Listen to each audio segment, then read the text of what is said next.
Alléluia. Bonsoir tout le monde. Bienvenue sur Facebook. Bienvenue pour cette soirée. Que le Seigneur puisse vous bénir et que vous puissiez suivre ce message qui va être apporté sur la dîme. On sait quand on parle de la dîme, ça vient shaker un peu quelques-uns. Mais vous allez voir que la dîme, on va en parler plus profondément de ce que nous avons entendu depuis des décennies. Bien, avant, on va commencer par un chant. Alléluia. Je te donne mon cœur. Je te donne mon cœur. Je te donne ma vie. Oui, prends tout, Seigneur. Car je veux mourir en toi. Je te donne mon cœur. Je te donne ma vie. Oui, prends tout, Seigneur. Car c'est pour toi que je vis.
Alléluia. Merci Seigneur pour ta présence. Nous savons que tu es toujours présent au milieu de nous. Gloire à ton Saint-Nom. Alors, comme je disais, le point de ce message ce soir, c'est la dîme. La dîme, la tromperie de la dîme, une hérésie touchant le Nouveau Testament, la Nouvelle Alliance. J'ai pris un peu des notes de certains frères qui ont prêché sur la dîme qui me confirmait ce que j'avais reçu depuis ma conversion. Vous savez, frère, quand on étudie la Bible, le Seigneur nous montre beaucoup de choses. Quand on regarde la Bible, quand on prie, quand on demande à Dieu, Dieu va nous parler, il va nous montrer des choses. Et il m'a montré à travers ces années que la dîme. On ne devait pas payer la dîme dans le Nouveau Testament, que l'Église ne devait pas payer la dîme, mais donner une offrande volontaire, une offrande de cœur, ce que ton cœur a décidé de donner au Seigneur avec joie, sans tristesse. Alléluia. Et c'est cela que le Seigneur est agréable. Le Seigneur veut qu'on agisse de cette manière. Pourquoi parler de ce sujet? Je crois qu'il est très important de parler de ce sujet en ce moment. Plusieurs hérésies sont pratiquées dans plusieurs assemblées ici au Québec, comme beaucoup ailleurs dans les églises à travers le pays, à travers le Canada, à travers le Québec, partout. La dîme, une hérésie qui est là depuis de longues années, qui est pratiquée et imposée sur le peuple de Dieu. Je dirais même depuis des décennies que la dîme est exigée au milieu des assemblées. On parle de 10% du revenu de chaque brebis. Et on va voir exactement d'où vient la dîme et à qui cela était exigé, la dîme. Alors, vous savez, quand nous parlons d'argent, les gens sont très réticents, et c'est normal qu'ils soient réticents. Depuis des années, j'ai vu des choses qu'ils passaient à l'offrande, ils passaient pour avoir plus d'argent constamment. Cela est très discuté et très controversé par plusieurs. Et je crois qu'il est très important que cela soit dit et dévoilé sur ce contrôle et abus qui n'est absolument pas appliqué dans la nouvelle alliance, frères et sœurs et pasteurs. Aujourd'hui, nous voyons de plus en plus de moyens pour que les gens payent leurs dîmes. Ils forcent, c'est de l'abus, c'est un abus spirituel. Il va forcer les frères, les sœurs à payer leurs dîmes, surtout dans le temps qu'on vit présentement dans cette pandémie. Ils pensent réellement aux dîmes, les pasteurs, payés par Interact, payés par carte de crédit. Il y en a qui s'endettent avec ça. Il y en a qui s'endettent vraiment avec la dîme. Puis dans le Nouveau Testament, Dieu n'impose pas la dîme. Alors, il y a eu de l'abus un peu, beaucoup, dans cette direction de la dîme. Le Seigneur nous appelle à être libres, frères et sœurs, et non être forcés de donner quelque chose. Et plusieurs s'appuient sur cette dîme pour faire le rapport d'impôt, parce qu'ils reçoivent en retour. En réalité, ils marquent sur le reçu, c'est des dons, ils ne marquent pas dîme, 10%. On voit tout de suite qu'il y a des choses cachées à travers l'Église et à travers certains serviteurs. Alors, nous allons entrer pendant plusieurs semaines. On va rentrer pendant plusieurs semaines dans ce sujet qui, depuis nombreuses années, cela est pratiqué dans les églises du Québec et au Canada et autres pays, comme je le disais tantôt. Je dirais même de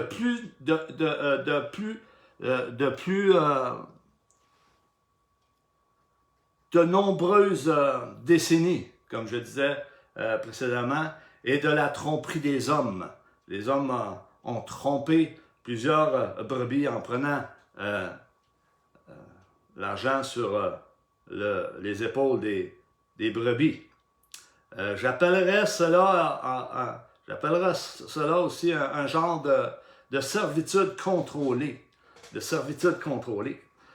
Chacun d'entre nous veut servir le Seigneur avec joie, avec paix, de tout notre cœur, et être libre dans le Seigneur. Mais il faut regarder les choses comme ils sont, frères et sœurs, en ce moment. Il faut que l'Église ouvre leurs oreilles et leurs yeux et entende la voix de Dieu.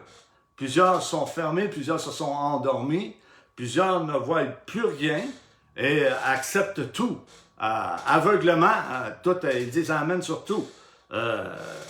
Si vous voulez appliquer la dîme, qui est le dixième du revenu annuel, bien vous, pasteur, qui exigez le 10%, vous devez appliquer, si vous le faites, les 613 commandements, chose qui est impossible. Parce que la dîme fait partie de l'ancienne alliance. Et si vous pratiquez cela, ben pratiquez également les 613 commandements, qui est une chose impossible. Vous êtes des légalistes et non libres dans l'esprit. Vous êtes des légalistes. Je vais le répéter. Et ils nous traitent de légalistes, nous. Non, nous, on est libres dans l'esprit. Ceux qui sont nés de nouveau sont libres dans l'esprit. Ils ont la paix et ils donnent ce que leur corps désire au Seigneur. Et cela est agréable à Dieu, frères et sœurs. Et c'est une attitude comme cela que chaque enfant de Dieu devrait avoir. Chacun d'entre nous veut servir le Seigneur, comme je le disais. Voyons dans 2 Corinthiens 3,17 ce que l'apôtre Paul dit. Car ça nous dit, frères et sœurs, une chose très précise, qu'on puisse le retenir. Or, le Seigneur, c'est l'Esprit. Et là où est l'Esprit du Seigneur, là est la liberté.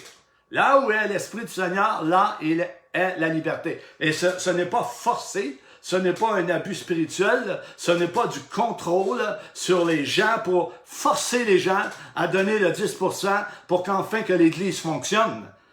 Si ça marche comme ça fait des décennies, ça fait pas partie de la foi.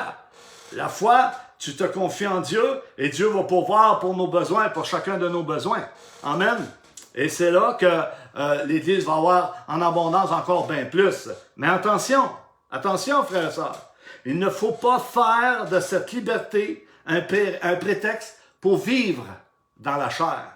Et on sait que actuellement, beaucoup vivent dans la chair, sur la chair. Si tu charges le 10% dans la nouvelle alliance, c'est parce que tu ne fais pas confiance en Dieu. J'ai entendu dire par les branches quand le pasteur aurait dit, ben si on ne demande pas le 10%, on n'arrivera pas. L'Église ne marchera pas. Il ne marche pas selon la foi. Il marche selon l'argent qu'il reçoit pour pouvoir faire fonctionner l'Assemblée, faire fonctionner l'Église. C'est pas sain et c'est pas ça que Dieu veut pour chacun d'entre nous, frères et sœurs. Dieu pense que nous devrions suivre ses instructions, comme nous venons tout juste de le voir dans 2 Corinthiens 3, 17. La Bible nous dit et enseigne que nous avons été affranchis de la loi. Romains 8, 2 nous dit ceci. En effet, la loi de l'esprit de vie en Jésus-Christ m'a affranchi de la loi du péché et de la mort.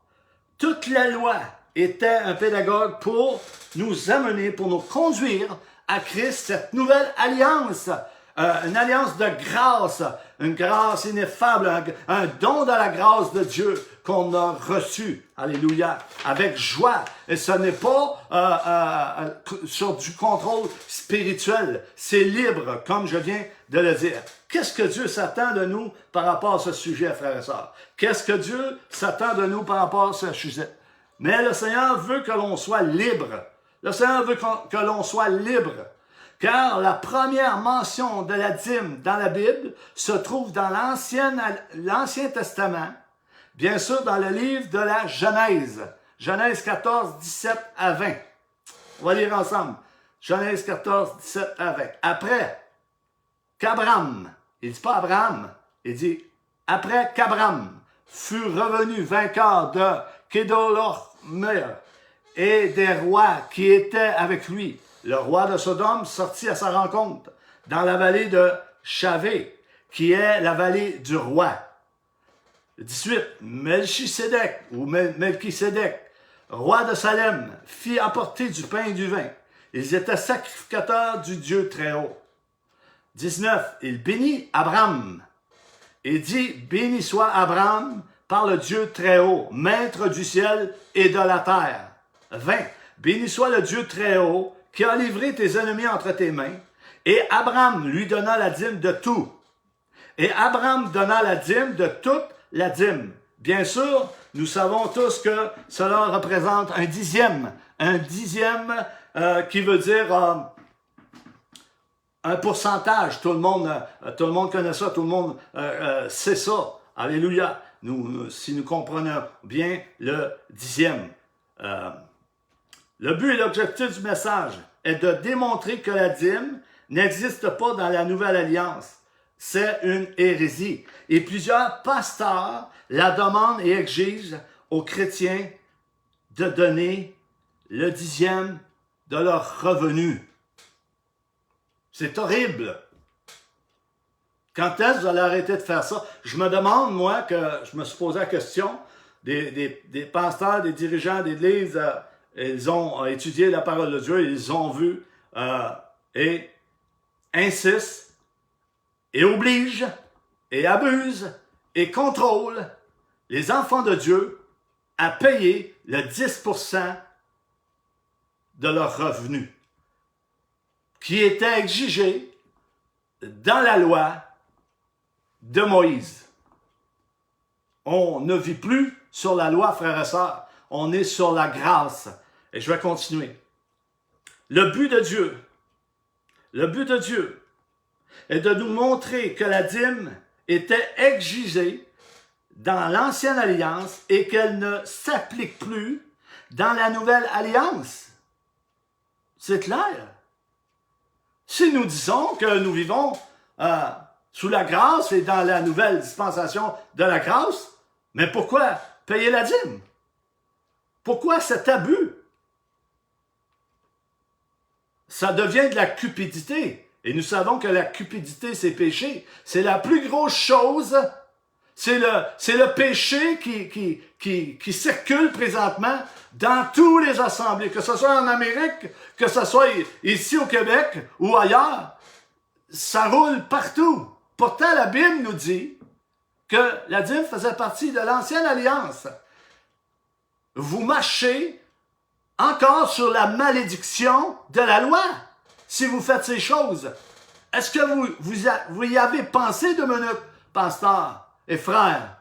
Est-ce que vous avez réfléchi 2 minutes pour exiger aux frères et aux sœurs de payer 10% de leurs revenus?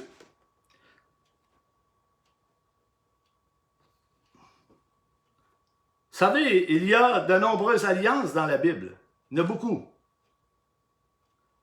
Il y a l'alliance abrahamique, il y a l'alliance mosaïque, il y a l'alliance palestinienne, il y a l'alliance davidique. 3 de ces alliances, frères et sœurs, sont inconditionnelles. C'est-à-dire que Dieu les tiendra toujours indépendamment de l'obéissance ou de la désobéissance d'Israël. La dernière alliance mosaïque est conditionnelle. Israël sera béni pour son obéissance ou maudit pour sa désobéissance. La nouvelle dispensation, je finis avec ça, nous sommes dans la nouvelle dispensation. La dispensation de la grâce que Jésus a accomplie à la croix.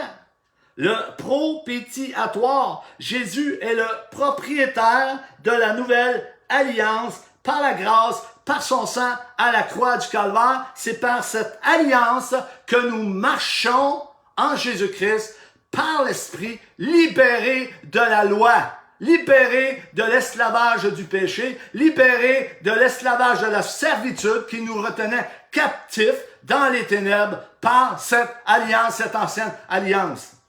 Alléluia. Et on va voir dans le message plus loin, c'est plus précis. Voici, alléluia. Revenons avec Abraham, Genèse 14, 17, 20. Et nous savons, en ce temps, Abraham avait des troupeaux, et la seule chose qu'il pouvait donner, c'était son troupeau. Parce que la dîme de l'Ancien Testament était sous forme de bétail, de troupeaux, de blé, de semences, de produits des champs. Et quoi? Ça faisait partie de la dîme de l'Ancienne Alliance. Il n'était pas obligé, Abraham, de donner ce 10%. Parce que la loi n'était pas là. Donc Abraham n'a pas agi sous force d'une loi.